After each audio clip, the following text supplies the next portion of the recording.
Welcome back to part 2 of our proctor test training. My name is Chris Vaughn, and in part 1 we reviewed some basic testing code of ethics, student confidentiality, and our general security measures here for testing. In part 2 we're really going to hit on some of the procedural issues. You'll remember in part 1 I referred to our proctor's guide. It's the guide that you received in this electronic training that you were able to download.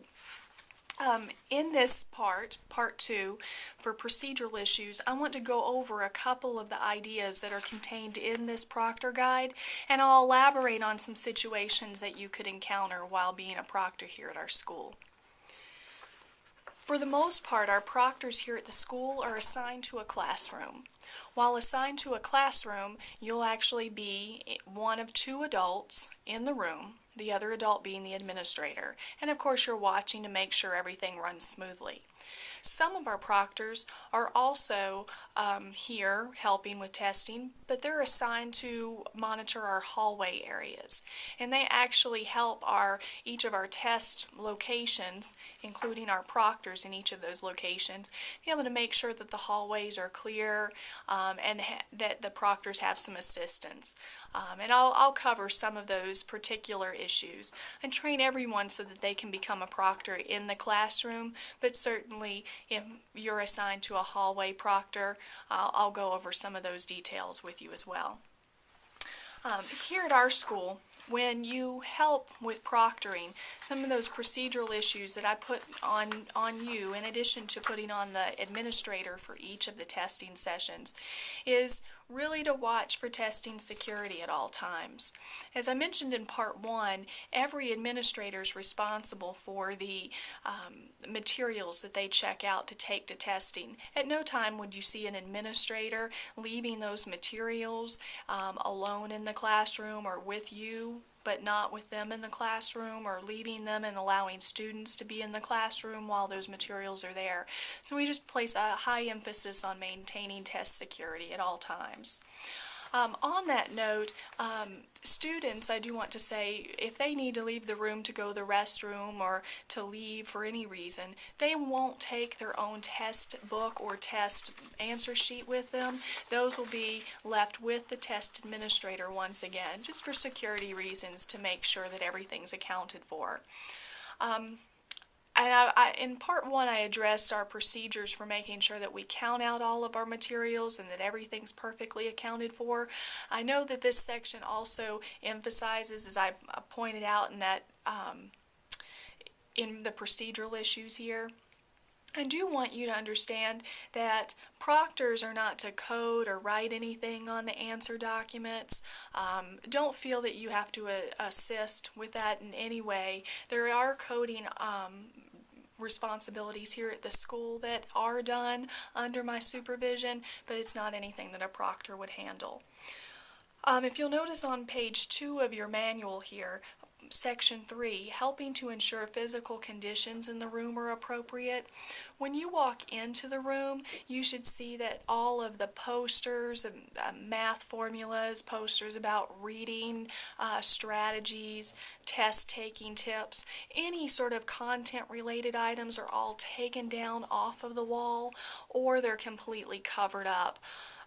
At no time would we want one student in a classroom to have an advantage over another student in a classroom, or even any of our students here being advantaged or disadvantaged from any other school. So all schools follow these same protocols. On that same note, I want to point out something that's become more of a modern day issue, and that's use of cell phones, and this counts for both adults as well as students. I require all of my adults, administrators, and proctors to turn off their cell phones for testing. I also require that all administrators have a plan where they ask the children to leave their cell phones locked in their lockers and turned off, or that they turn them into the administrator, turn them off, and then label their phone so that the administrator can return any phones well after testing is completed for everyone. Please make sure that as you walk in, also addressing the physical arrangements, you'll notice that seating should be spread out. In a regular classroom, it'll often be spread out in rows. That way everyone has proper working space. In some of the smaller group situations, you'll have fewer desks or tables, but certainly every student needs to have room to work privately. Section 4 in your manual on page 3 speaks specifically about distributing materials. And as the proctor, I want you to watch through the room as the administrator is reading the manual and then as directed in the script, passing out the materials. Sometimes your extra set of eyes, you could point out to the administrator that students in that one row or a particular student didn't get their blank paper or pencil or what have you. Just make sure being that extra set of eyes instead of that extra set of hands in the room is going to be helpful to making sure testing runs smoothly for the kids. In the manual, it does indicate that students shouldn't bring a number of things with them when they come to take the test. In fact, we even encourage them to leave all of their purses and cell phones and all of that locked up in their locker. Students aren't allowed to use their own items when we're taking tests for the most part. All of the items that they're going to need will be given to them. Calculators, pencils, paper, anything that's necessary to do their test. There is an exception here at this school with that, and that exception is I have a couple of students in 8th grade who own the same type of calculator we use in 8th grade. That calculator has to be approved by me, and it has to also have all the memory cleared. So in the event that you see a student who had his own calculator, it was only that it would be approved ahead of time. As for any of their other materials, they should not have those. And on this note, I do want to remind you, it's something I train my administrators and proctors, during the testing session, which includes the entire time that the test is being distributed, all the way through the time the test is all the way taken up. Students won't work on anything else, so they'll have no need to entertain themselves with an iPod or read a book or do any other work. They're really encouraged to spend their best effort making sure they do well on that test, and then once all the testing materials are collected, the teacher or administrator in the room as they leave, they might have an activity the kids could quietly work on in their seats while all the other rooms are still testing. I want to hit on section 5 in your manual. That's on page 3, and this is making sure appropriate test administration procedures are followed. It's important that you understand that I'm only having the administrators read from that manual, so they'll do everything that's directed. There are specific directions and a specific script they must follow. Remember to keep your eyes really focused on what's going on in that classroom while you're proctoring. On that note, I want proctors to make sure, and administrators, to walk through the classroom quietly. During testing, you'll see that even I don't wear my dress shoes. I'll wear soft-soled shoes, no clothing that makes swishing sounds as I walk, no charm bracelets. You just don't want to add any distractions to students while they're testing. While you're walking around, you'll kind of skim and scan over students as they work to make sure that they're working in the correct section of the test book and that they're circling or bubbling their answers in the correct section of the answer sheet. I do want you to know that sometimes while you're watching for things like that, you might notice a student is working in the wrong section of the test book. While it shouldn't happen under such close supervision by the administrator and proctor, if it does happen, I do need for you to wave the administrator on and make that report, and of course you and the administrator will need to report that to me that same day for testing. I also want to note sometimes you'll see a kid that will have, misaligned, if you will. While they're bubbling answers, they might have gotten a little bit off track. And that could happen. Let's say you notice a kid is working on question number 15, but they're bubbling number 8 when they do that. At that time, I would recommend that you wave the administrator toward you so that they can be sure that they're hearing also what you're saying. That's a good practice for both to follow.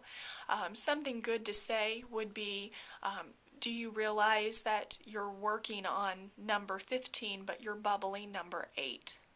Most students are really going to appreciate you catching that. It could have been something as simple as them just turning 2 pages instead of 1. It may be that they intentionally skipped a couple that they didn't know and went on to another one that they did know. But helping them stay aligned will sure help make them have a more successful testing experience. While you're monitoring, it's important that you know the test runs about 4 hours. I've talked a lot about walking around, watching what the students are doing. While it's very important to me that you're up as much as possible watching and supervising so we can catch any things that might happen and make corrections, I do want you to know that it is okay and appropriate that you sit down from time to time. When you find that you need to sit down, I do ask just a couple of things. Always put yourself, place yourself in such a way that you have no obstructions to your view of all the students working, so you can definitely see what's going on. It's really important to making sure that you stay focused to your proctoring responsibility. On that same note, I know that with a proctor and an administrator, that places 2 adults in the room, and I want you to refrain from any talking to the administrator that's not necessary for the proper test administration for the kids. So if you need to tell them that something is off or inappropriate going on during testing, certainly just quietly let them know. But refrain from social conversations and just general talking. Also be sure that you're focused on the proctoring, and in that way don't bring a crossword puzzle or a book or magazine, food and drink and things like that. I really need your eyes in this role as proctor to make sure everything goes smoothly. I'm going to refer to section 6 on page 4, which is assisting students with emergencies and restroom needs. While we do encourage our students to all go to the restroom before we begin testing, it does come up that students may really need to go to the restroom. And, you know, once a student does need to go, and for any reason, you want to make as little distraction as possible for the rest of the student's testing. So simply have the student close his or her test manual, slip their answer sheet inside just before they close it, and guide them to the door. I'll have hall monitors outside in the hall who will guide you and signal that it's okay to let the student come on, that they'll monitor them at the restroom, and then monitor their return. Just make sure the doors close softly when you open and close them and what have you. Again, we just don't want a disturbance as one student gets up to go to the restroom. This is true also in the event you might have a student that feels unwell during testing. If they let you know that they feel unwell, treat that the same as an emergency and urgency. Let's get them out into the hall, get them to a hall monitor, and that way we can get them to the health center or to our school nurse. Next, section 7 about monitoring students. I know I've talked a lot about walking around through the room, doing so very quietly. Remember, wearing quiet shoes, quiet clothing. Make sure that as you're monitoring students, again, I'm going to emphasize, don't read questions to the students. If they have a question such as, how do I do this problem, or what is this word, do not answer it. You're not allowed to help them answer questions or explain it in a different way. They just need to do their very best to understand the question and try to answer it correctly. I know sometimes adults mean well But some of the things that you can't do, and I'm going to guide you over to page 5 here, you can't indicate any answers to students. Notice that sometimes the way you might act by giving a thumbs up or giving maybe even a discouraging look might signal to a child that they're getting a correct response or an incorrect response. And notice the disadvantage that that would give another student in that room or in any other room. So just avoid doing those things. That includes facial expressions, gestures, even downright saying, "Look at that one again," or "I think you should choose B," or anything. Please refrain from doing all of those things. It's just not fair. In summary here, I just want to be absolutely sure that none of my proctors will allow the students to access materials other than those that have been given to them for the purposes of the test, that they won't serve as a resource to help the students answer questions during the test. If a student asks for a pencil because theirs has broken, that's fine. You can address that. If they ask for a Kleenex to, wipe their nose, that's certainly fine. Those sorts of things are fine and good responses. Just be mindful that while we want to be supportive and build a positive relationship here with our kids and let them know to be comfortable in the room, that this is under no circumstances an allowance that they can talk, find other materials, consult other students or adults to help them solve problems or understand questions. Section 8 in your manual at the bottom of page 5, we follow appropriate accommodations for our students. You may be assigned a standard classroom where most of the students in the room don't have accommodations. However, even in those rooms, it's possible that you could have students that have certain accommodations. Students that have mark and book won't use their answer sheet, and that'll be specifically assigned. We might have students that have scheduled extended time. We might have students that aren't testing in a regular classroom. They'll be in a separate or pull-out class. These students would get separate setting. They perhaps might get some or all of a test read aloud to them. There are just various accommodations that our students may get, and they're entitled to those from their IEP 504 or LEP plan. Any students that get these, the administrators will be aware of them, and to the extent that you need to know about the modifications or accommodations that we're giving, you'll be notified by the administrator what the group needs are in that room. I want to end out with page 6 and 7, and these are some big ones. You'll notice that this is all about testing irregularities. It's really important that anything that doesn't go just as it should in a classroom, we have to report those, and we call them irregularities. Those are things that are not normal or regular in every testing situation. So, for example, if a student became ill inside the classroom while testing's going on, that would be a testing irregularity. If a cell phone went off during the test, that would be a testing irregularity. So many of those things that I cited in part 1 of our training on testing code of ethics, those unethical things that I went over, those would all be irregularities. All irregularities, I absolutely need the proctor and the administrator to report those as soon as possible and on that exact same day that they happen. I have to document those, and I'll address them as they come up. Hopefully we won't have any such irregularities here at our school. I want to hit on a couple of things as I point out some irregularities. Depending on the nature of their irregularity, there could be little or no inconvenience to any of the students in that room or any adjoining rooms or what have you. If it's not a major irregularity, it shouldn't affect students having to be retested, but in some cases, if it's a major irregularity, it could prompt retesting of the students, which is why this is also important. This is why it's so critical that you report anything immediately and on the same day that it occurs. All testing irregularities are not included in this manual, but I do want to point out a couple of these and go over them